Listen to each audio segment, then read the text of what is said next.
Hi everyone and welcome to History at St Margaret's. We'll start with some of the basics. For A-level history you will need a grade 6 in either history or English, but you don't need to have studied history at GCSE. You'll have 2 teachers who will take you through the A-level, half the course with Mr Keenan and half with myself, Miss Evans. Our exam board is OCR. And for assessment you will have 80% examination at the end of year 13 and 20% coursework. You can see here a summary of the different papers, and Mr Keenan will take you through 55% of the course and I'll take you through 45% of the course.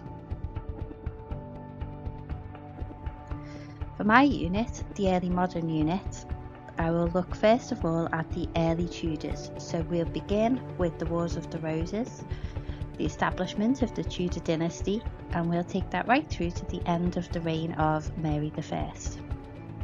Then we'll look at the coursework unit and we'll look at the rise and fall of the Bourbon dynasty in France, ending with the French Revolution in 1789. You'll be able to choose your own unit for study at coursework.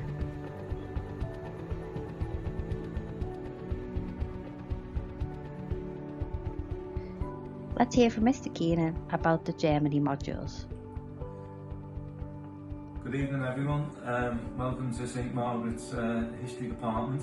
My name is Mr Keenan. I'm responsible for 2 units alongside Miss Evans as well in the delivery of the A-level. Both of mine are Germany based and I know many of you will have studied Germany at GCSE. It's not really a disadvantage if you haven't, but if you have you'll know how interesting it is. The benefit of this course is that you go right back into Germanic history. So the Unit 3 course, which is worth 40% of your final mark, is based on Germanic nationalism, and we study all the way from 1789 right through to 1919. The other unit that I study is Unit 2, and that is Germany 1919 to 63.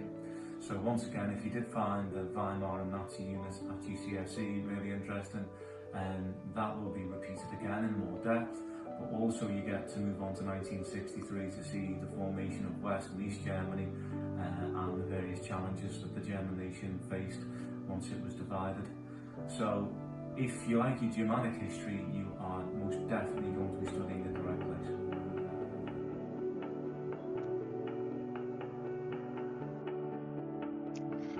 We also offer a number of extracurricular activities such as our visits abroad on educational excursions. Over the last few years we've been to Berlin, Rome, Paris and Munich, and when the restrictions are lifted we're hoping to be on the road again. There are a number of reasons to study history at St Margaret's. We allow independent thinking, we get great results, and this course will set you up for possible careers in archaeology and law as well as history. Let's hear from James, a former student of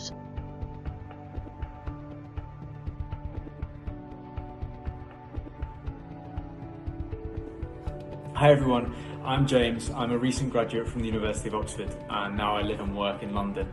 I'd really recommend studying history at St Margaret's. It taught me such a great range of skills like critical reasoning, analytical skills, the ability to construct a persuasive argument, and it also developed my communication skills, which I think are the skills that top employers and top universities will be looking for in the future.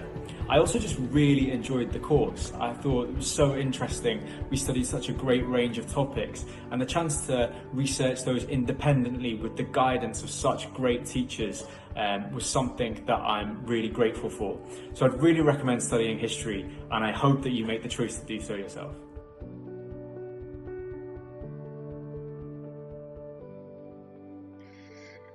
We also provide other extracurricular provision during the school year. So we have an active debate society and I've taken part in the Athenaeum debate and the European Youth Parliament. We've taken part in mock elections. Every year we mark Justice Week, and after school each week we have exam preparation tutorial sessions for people to come along to. As a school, we're also subscribed to History Today and the Historical Association, which allows students access to a number of historical sources and interpretations.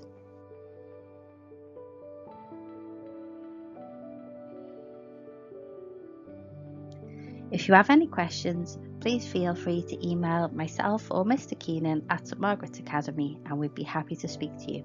I look forward to seeing you in September.